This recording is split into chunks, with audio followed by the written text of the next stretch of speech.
بسم اللہ الرحمن الرحیم اللہ کے نام سے جو رحمان اور رحیم ہے۔ وَلَقَدْ يَسَّرْنَا الْقُرْآنَ لِلذِّكْرِ فَهَلْ مِن مُدَّكِرٍ۔ ہم نے اس قرآن کو نصیحت کے لیے آسان ذریعہ بنا دیا ہے، پھر کیا ہے کوئی نصیحت قبول کرنے والا؟ اچھا، پھر آ گیا یہ کیوں، یہ تفریقہ کیوں؟ ان کے لیے جہنم اور بماء کالمہل یشوی الوجوہ، اور ان کے لیے اساور من ذہب ثیابا من سندس و استبرق۔ یہ تفریقہ کیوں؟ آپ کو اطمینان دلانے کے لیے اللہ رب العالمین ایک مثال پیش کیا، بلکہ یہ حقیقی ہی یہ مثال جو ہے، مفسرین بتاتے ہیں کہ قریش کا ابو سلمہ، ام سلمہ کا سابقہ شوہر، نبی صلی اللہ علیہ وسلم کی زوجیت میں آنے سے پہلے ان کا شوہر تھا عبداللہ ابن عبد الاسد، اور اس کا اور ایک بھائی ہے، اس کا نام ہے الاسود ابن عبد الاسد۔ باپ بڑا دولت مند ہے، جب ماں باپ مر گیا دونوں بھائی اور کوئی نہیں ہے، ہر ایک کو 4000 دینار ملا تھا۔ اس وقت 4000 دینار کوئی معمولی بات نہیں ہے۔ تو جو ابو سلمہ ہے عبداللہ ابن عبد الاسد مومن ہیں، اور دوسرا وہ ایمان لایا لیکن اس قدر مضبوط نہیں ہے۔ تو عبداللہ اپنے 4000 سارے وہاں پیش کیا جہاں جنت سے مکانات خرید لیا، اس نے اپنی جائیداد جنت میں بنا لیا 4000 دینار سے۔ تو وہ اسود جو ہے اس نے ایک زمین خرید لیا۔ بہرحال اور ایک اس میں اختلاف بھی ہے، حضرت عبداللہ بن عباس فرماتے ہیں قریش میں نہیں ہیں، یہ یہود میں 2 بھائی تھے، یہی کہ کسی نے 8000 ایک 8,000 مل گیا، یہاں تو 4000 بتایا، وہاں بولا ایک کے نصیب میں 8000 دینار آ گیا، تو ان میں سے ایک بھائی نے اللہ کے راہ پر خرچ کیا سارے کے سارا، اور ایک زمین خرید لیا، خرید کر اس پر کیا کیا؟ باغات بنا، جنت۔ میں نے کہا نا باغ کا مطلب، جنت کا مطلب باغ ہے، بہت دفعہ بتایا تھا میں نے، مثال بھی دیا تھا۔ تو ہم چاہے قریش سے ہو یا یہود سے ہو، ہم مخصوص کیوں کریں گے؟ یہ خاص ان دونوں یہودی بھائیوں کے لیے کیوں کہیں گے، یا ان دونوں قریشی بھائیوں کے لیے کیوں کہیں گے؟ ایسے واقعات قیامت تک ہزار ملیں گے، اب بہت ملیں گے، اس لیے ان دونوں کا نام بھی نہیں لیا اللہ تعالیٰ نے۔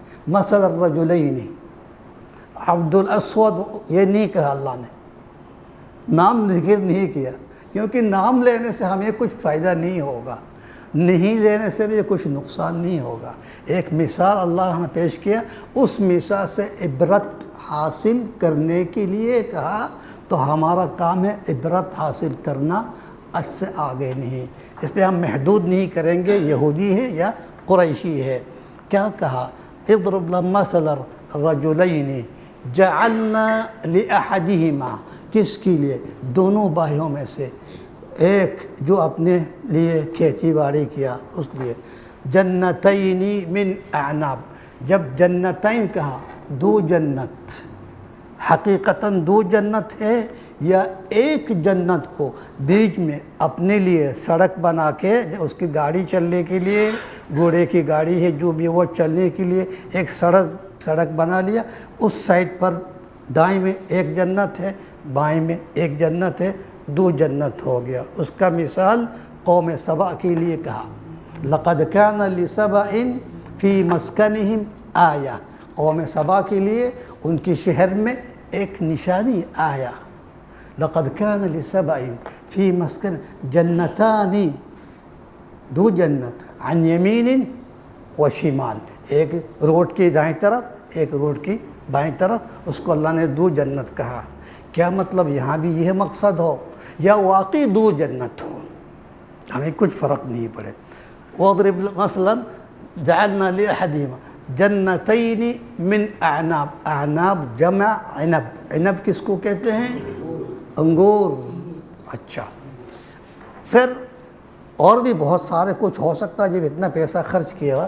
وَجَعَلْنَا وَحَفَفْنَا بِنَخْلٍ، حففنا یعنی گھیر لیا ہم نے، ترجمہ میں کیا ہے مجھے نہیں پتا، چاروں طرف سے کس چیز سے؟ کھجور کے درختوں سے۔ تو ایک طریقہ تو اللہ تعالیٰ ہمیں یہاں بتا دیا۔ آج جب باغات بنائیں گے تو کیا کرنا ہے، انجینئر کے پاس جانے کی ضرورت نہیں ہے، اللہ نے بتا دیا، بولا آپ کے باغ میں چاروں طرف سے کھجور کے درخت ہی اگاؤ۔ اس سے کیا فائدہ ہوگا؟ ایک تو آپ کا اپنا باغ محفوظ ہو گیا، دوسرا اس میں دخل اندازی کرنے کے موقع نہیں ملے گا، اور طوفان سے بھی بچائیں گے۔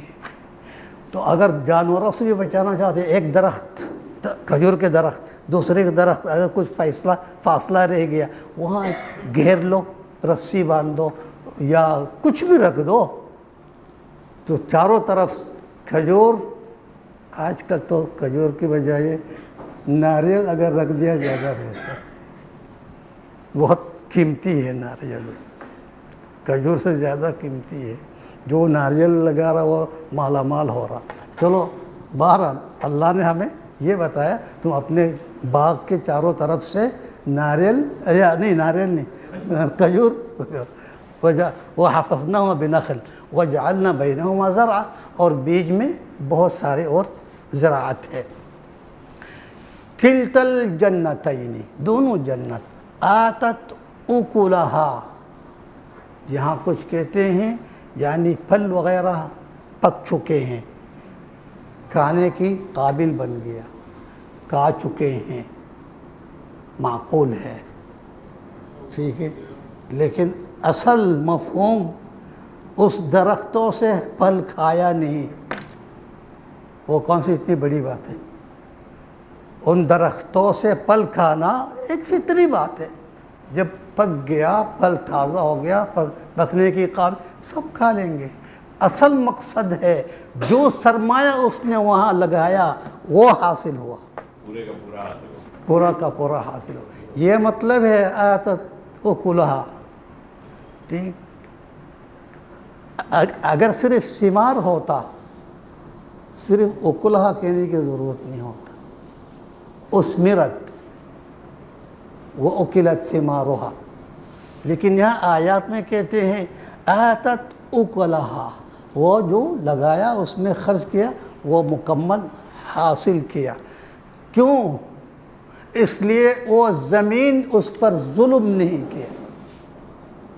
وَلَمْ تَظْلِمْ مِنْهُ شَيْئًا، کس نے ظلم نہیں کیا؟ مؤنث ہے، جب مؤنث ہے یعنی زمین اس کو اس قدر سخاوت سے عطا کیا جو وہ تصور بھی نہیں کر سکتا تھا۔ آتت اکلہا ولم تظلم منہ شیئا، جب آپ زمین کے ساتھ ہمدردی کریں گے، اس کی کچرا وغیرہ سب ہٹا دیں گے، صاف ستھرا کریں گے، ہل چلا کے اس میں کچھ اگا رہے ہیں، روز پانی دے رہے ہیں، تو یہ زمین احسان فراموش نہیں ہے۔ میں تو مردہ پڑا ہوا تھا، اس نے مجھے زندہ کیا، وہ احسان یاد رکھیں گے۔ اس لیے ہمیں انفاق فی سبیل اللہ کی مثال میں اللہ نے کیا بتایا؟ مثل الذین ينفقون اموالهم فی سبیل اللہ، جو اللہ کے راہ پر اپنی مال خرچ کرتے، اس کی مثال کمثل حبہ، ایک دانہ آپ نے زمین کو دے دیا، چاول کی ایک دانہ ہو، گیہوں کا ہو، کسی بھی ایک دانہ آپ نے دے دیا، وہ کیا کیا؟ کمثل حبۃ انبتت 7 سنابل فی کل سنبلۃ 100 حبہ، یہ ایک دانہ آپ کو 700 دانہ دے رہا ہے۔ کیوں؟ کیونکہ اس کی خدمت کی، اس کو تازہ کیا، اس کو زندہ کیا، تو اگر ایک زمین اس قدر سخاوت کر رہی ہے تو اللہ تعالیٰ جب کہتے ہیں من ذا الذی یقرض اللہ قرضا حسنا فیضاعفہ له اضعافا کثیرا، کون ہے جو اللہ کو قرض حسنا دینے والا؟ میری وعدہ ہے میں بہت بڑا چڑھا کے واپس لوٹا دوں گا۔ تو دیکھیں اللہ کے وعدہ پر اکثر لوگ یقین نہیں کرتے ہیں، اس لیے اللہ کو قرض دینے میں پیچھے ہٹتے رہتے ہیں، بہت ڈرتے ہیں ہم غریب ہو جائیں گے، فقیر ہو جائیں گے، ٹھیک ہے؟ یہ شیطان ڈال دیتے ہیں۔ الشیطان یعدکم الفقر، شیطان کہتا ہے خبردار، وہاں کہاں پھینک رہا تم پیسہ؟ مسجد بنانے کے لیے دے رہے ہو، یتیم خانہ میں دے رہے ہو، پاگل ہو گیا، تم غریب ہو جاؤ گے۔ یعدکم الفقر، وعدہ کرتا کہ آپ فقیر ہو جائیں گے۔ الشیطان یعدکم ویأمرکم بالفحشاء، اور زنا کا حکم دے گا، جاؤ وہاں طوائف خانہ ہیں، وہاں نائٹ کلب ہیں، وہاں مجرا ہو رہا ہے، ایک نیا گڈی لے کے جاؤ اوپر سے یوں نچوڑنے کے لیے، تو وہ فقیر نہیں ہوں گا اس وقت؟ نہیں، تم تو اپنے خواہشات نفس کے لیے کر رہے ہو نا، یہاں سے خرچ کرو گے یہاں سے ملے گا، جاؤ عیش کرو۔ یہ شیطان کے حربہ ہے اور اس پر عمل کرتے ہیں۔ اللہ کے راہ پر کہاں خرچ کرنے والے ہیں، لیکن طوائف خانے کے لیے خوشی سے خرچ کریں گے، ہے نا بھائی؟ اور پرانے نوٹ نہیں لے کے جائیں گے ادھر، بینک سے نیا نوٹ لے تاکہ اڑے، جب یوں نشور کہیں گے یوں کریں، پرانا نوٹ نہیں چلے گا ادھر۔ الشیطان یعدکم الفقر ویأمرکم بالفحشاء واللہ یعدکم مغفرۃ منہ وفضلا واللہ واسع علیم۔ تو اس آیات میں ہم کیا ملتے ہیں؟ وَلَمْ تَظْلِمْ مِنْهُ شَيْئًا، اس نے ظلم نہیں کیا، سخاوت سے دیا۔ یہ ایسا کام آپ کا دوست تو کریں گے لیکن ماں سے زیادہ کوئی نہیں کرے گا۔ آپ کی پریشانی میں، غم میں، خوشی میں، ہر حالت میں ماں ساتھ دیں گی، اس کی طرح اور کوئی نہیں۔ تو آپ کا کتنا بڑا دوست کیوں نہ ہو، ماں جو سہلیں گی وہ کوئی نہیں۔ زمین بھی ماں کے مثال ہم لیں گے۔ ارے ہم ماں کے مثال کیوں کہیں گے؟ واقعی ماں ہے یار، یہ زمین ماں ہے، انہی میں سے پیدا ہوا ہم۔ کون انکار کریں گے میری ماں ہے میں ان سے پیدا ہوں بھائی؟ جس ماں جنی ہے آپ کو پیدا، اس کو تو ماں کہہ رہے ہیں۔ جن سے اللہ، جس چیز سے اللہ نے آپ کو پیدا کیا، اس کی ماں ہونے کی انکار کیوں؟ ٹھیک۔ اور پھر جب مر جاتے ہیں، جو ماں سب سے زیادہ پیار کرنے والی، وہ بھی کہتے جا جلدی جلدی لے جاؤ اس کو، اٹھاؤ یار، اس کو جلدی دفن کرو۔ لیکن زمین کبھی انکار نہیں کیا، لاؤ میں سنبھال لوں گی۔ جسم سے کچھ پانی نکل رہا وہ خشک کر رہی ہیں، جذب کر رہی ہے، پی رہی ہیں۔ بدبو نکل رہی ہیں، برداشت کر رہی ہیں۔ زمین زندہ ہے، کیا سمجھ رہے آپ؟ پہلے بہت دفعہ میں نے دلیل پیش کیا تھا کہ کائنات کی ہر چیز زندہ ہے۔ تو زندہ ہونے کے باوجود آپ کے سارے کچرے کو چھپا رہی ہیں، آپ کی بدبو کو برداشت کر رہی ہیں، آپ کو پردہ میں رکھ رہی ہیں۔ کبھی نہیں دیکھا قبر اس کو اتنا بدبو میں اس کو پھینک دیا باہر، اچھال دیا، ایسا نہیں دیکھا۔ اس کو برداشت کر رہی ہیں، پردہ کر رہی ہے، اوپر سے سنبھال رہے ہیں۔ پھر بھی ہم کہیں گے ماں نہیں ہے، یہ عجیب انکار ہے۔ کیا کہ احسان فراموشی ہے، ایسا نہیں۔ ٹھیک، اس لیے کہا وَلَمْ تَظْلِمْ مِنْهُ شَيْئًا۔ جب لم تظلم کہا، یہاں سے بھی واضح ہو رہا وہ زندہ ہے۔ اگر مردہ ہوتا تو وہ لم تظلم کیسا ہوگا؟ ظلم کرے یا نہ کرے، یہ غیر زندہ سے کیسا ہو سکتا ہے؟ جب کہا لم تظلم، اس نے ظلم نہیں کیا، بلکہ جتنے اس نے محنت کیا اس سے زیادہ اس کو دیا، اس کا مطلب زمین زندہ ہے۔ وَلَمْ تَظْلِمْ مِنْهُ شَيْئًا۔ پھر کہا وَفَجَّرْنَا، فجرنا مطلب جو دھماکے کے ساتھ نکالتے ہیں پانی، وَفَجَّرْنَا خِلَالَهُمَا نَهَرًا، اور بغیر پانی وہ باغ تو باغ نہیں ہے، بیکار ہے، مر جائے گا سب کچھ۔ اس لیے اللہ تعالیٰ نے احسان کر کے اس کے لیے نہر بھی جاری کیا. وَفَجَّرْنَا خِلَالَهُ نَهْرًا وَكَانَ لَهُ ثَمَرٌ. ذرا یہ ترجمہ ذرا مجھے بتا. کان لہو ثمر، میں یہی جاننا چاہ رہا تھا، یہ مقصد نہیں ہے. جو پل ہے جو ہے وہ سب آیات میں ذکر ہو چکا ہے. پھر دوبارہ ثمر کیوں کہیں گے اللہ تعالیٰ؟ ایک لفظ کو دوبارہ نہیں کہیں گے. پھر لہو کہا، اس کے لیے جس کو باغ دیا. لہو جب کہا واضح ہو گیا ان کے لیے. تو ثمر کیا ہے؟ مال، دولت، اولاد، زوجہ، یہ سب ثمر ہے. اردو میں ہم کیا کہیں گے اس کو؟ فائدہ. اس کو عربی میں ثمر کہتے ہیں. پل کی مثال ہے. ٹھیک ہے، آپ کے اولاد آپ کے پل ہیں. ایک فرما بردار بیوی آپ کے پل ہے. خوبصورت مکان جس میں آپ عیش کر رہے ہیں آپ کا پل ہے. اس لیے ثمر کہا گیا. ثمر کا مطلب پل ہے. اس کا یہ مطلب نہیں جو وہ پہلا ذکر کیا. جو پل ہے اس کا ذکر آ چکے ہیں. لیکن یہاں ثمر کا مطلب ہے صرف باغ نہیں ہے، اس کی اولاد بھی ہے، مال دولت بھی ہے، خوبصورت بیوی ہے، نوکر، سب کچھ ہے. یہ ثمر. وَكَانَ لَهُ ثَمَرٌ. اب فقال لصاحبہ، جو اس کا دوسرا بھائی ہے یا دوست ہے. صاحب کا مطلب جو ہمیشہ آپ کے ساتھ لازم ملزوم ہوتا ہے. اس لیے بیوی کو صاحبہ کہا. وصاحبتہ وأخیہ وفصیلتہ، کیونکہ ہمیشہ ساتھ ہے. تو ضروری نہیں آپ کا دوست ہو، محبت کرنے والے ہوں. صاحب دشمن بھی ہو سکتا ہے یا اس کو پہچانتے بھی نہیں. ایک قید خانہ میں ایک جگہ دو بندے کو رکھ دیا، ایک دوسرے کو نہیں پہچانتے ہیں.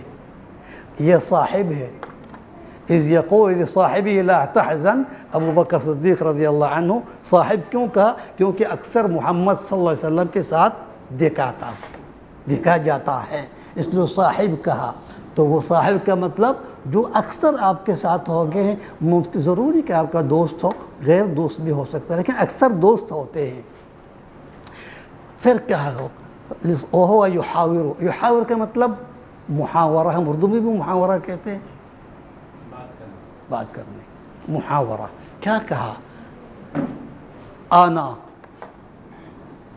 اکثر منک مالا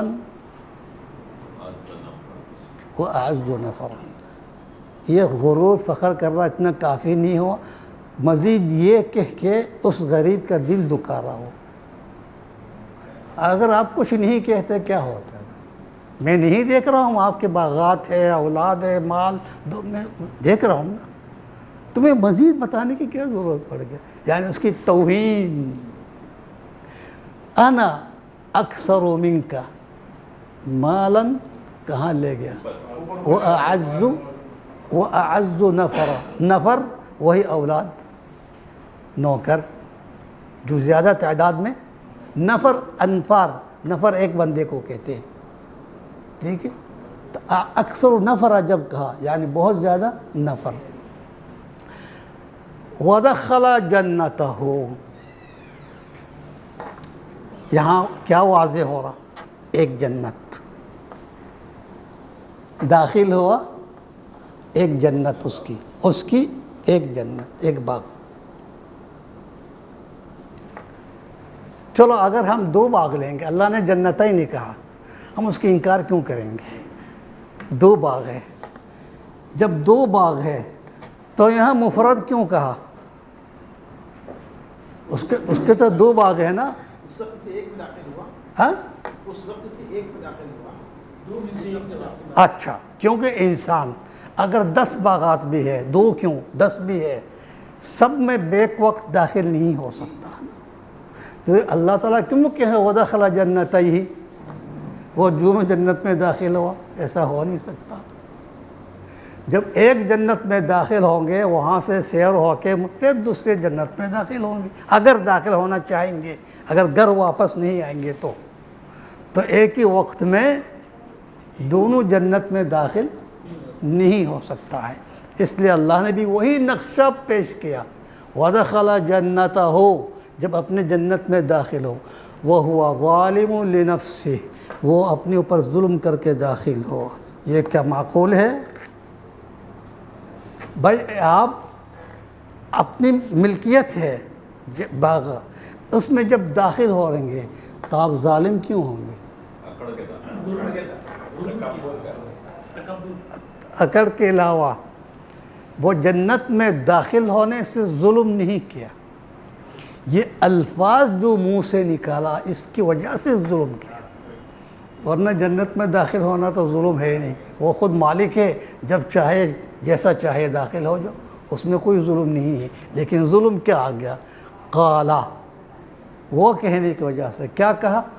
ما اظن، میں نہیں سمجھتا ہوں، گمان بھی نہیں، ان تبید ہذہ، اتنی بڑے باغ جنت، آسمان سے بات کر رہے تھے، درختیں، یہ بھی کبھی فنا ہو سکتا ہے؟ ما اظن، ما اظن کا مطلب میرے خیال میں نہیں سمجھتا ہوں یہ فنا ہونے والا۔ ما اظن ان تبید ہذہ ابدا، کبھی بھی۔ ہاں ایک بات یہ ہے، میں علماء سے سنتا تھا کہ قیامت بھی ہے اور قیامت میں سب کچھ فنا ہو جائے گا، یہ یاد آ گیا، جب ذہن میں یاد آ گیا قیامت کے دن سب کچھ فنا ہو جائے، تو اپنے آپ کو تسلی دینے کے لیے یا دھوکہ دینے کے لیے کیا کہا؟ قیامت کے انکار کر دیا، ارے قیامت ہے نہیں یار، میری یہ باغ ایسا ہی رہے گی، کوئی قیامت نہیں۔ ما اظن ان تبید هذه ابدا وما اظن الساعة قائمة، مجھے لگ رہا کوئی قیامت وغیرہ کچھ بھی نہیں ہے، میری یہ باغ ایسا ہی رہے گا، قیامت نہیں ہے۔ پھر کیا پتہ اگر ہو گیا تو؟ یہ علماء جو کہہ رہے ہیں کسی دلیل کی بنا پر تو کہہ رہے ہوں گے نا کہ قیامت ہے، اگر ایسا ہو گیا پھر بھی ہدایت پا کے توبہ استغفار کر کے اللہ کی طرف رجوع کرنے کے بجائے، وہ شیطان تو ہمیشہ لگا ہوا ہے انسان کے، فوراً شیطان آ کے پھونک دیا، ارے فکر نہیں کرو، اگر قیامت بھی ہے تم اس سے زیادہ ملو گے آخرت میں۔ کیوں؟ اس لیے جب تمہیں اللہ نے اس قدر دیا اس زمین میں، اس سے واضح اللہ تم سے محبت کر رہا ہے، ورنہ سب کو کیوں نہیں دے رہا؟ آپ کو یہ سب دینے کے مطلب سمجھ رہے ہوں، اللہ آپ سے محبت کر رہا ہے، جب آپ سے محبت ہے تو آخرت میں اس سے زیادہ نہیں دے گا۔ ہاں صحیح کہا، شیطان کے تائید کر لیا اس نے، ایسی بات شیطان ڈال دیتے ہیں انسان نے، ٹھیک ہے، ہاں تم صحیح کہہ رہا ہو، اس لیے کہا وَلَئِن، اگر رُدِدتُ إِلَىٰ رَبِّي لَأَجِدَنَّ، میں ملوں گا ادھر کیا؟ خَيْرًا مِنْهَا، یہ باغ جو قیامت کی اثرات سے فنا ہو جائیں گے، اس سے بہتر اللہ تعالیٰ مجھے آخرت میں دیں گے۔